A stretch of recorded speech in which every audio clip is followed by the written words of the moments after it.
ఇప్పుడు నేను దీపం పెట్టానే, ఇదే అఖండ దీపం. అదిగో అక్కడ గొల్ల మండపం తర్వాత కనపడుతుందే, అదే మహాద్వారం. అది దాటితే ధ్వజస్తంభం, వెండివాకిలి.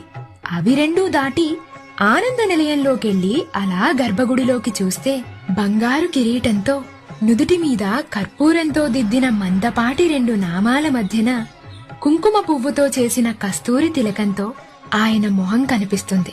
అంతే, అక్కడే ఆయనకు కంప్లీట్ గా సరెండర్ అయిపోతావు. చెవులకు మకర కుండలు, కుడి చేతిలో సుదర్శన చక్రం, ఎడమ చేతిలో శంఖం. ఇంకో కుడి చేయి కాస్త ముందుకు చాచి ఆయన పాదాలు చూపిస్తుంటాడు చూడు, ఇవే బ్రహ్మ కడిగిన పాదాలు అన్నట్టు. ఇంకో ఎడమ చెయ్యి నేనున్నాను నీకంటూ అభయమిస్తుంటుంది. కుడి ఎద మీద లక్ష్మీదేవి, ఎడమ ఎద మీద పద్మావతీదేవి. ఆయన రెండు భుజాల మీద నాగభరణాలున్న ఆ పెద్దాయనను చూడగానే ఒక్కసారిగా కళ్లలో నీళ్లు, నరాల్లో ఉత్తేజం, ఒంట్లో ధైర్యం, ఎదలో హాయి వచ్చేస్తాయి.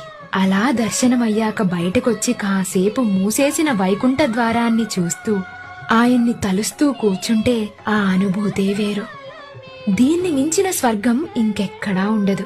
భూలోక స్వర్గం చూపిస్తావా అని అడిగావు కదా, ఇదిగో ఇదే ఆ స్వర్గం. ఇదే భూలోక వైకుంఠం. ఇదిగాక సౌభాగ్యం, ఇదిగాక తపము, మరి ఇదిగాక వైభవం బికనొకటి లేదు. ఒక్కసారి గోవిందా గోవిందా అని పిలిచి చూడు, నీ వైపు చూస్తాడు.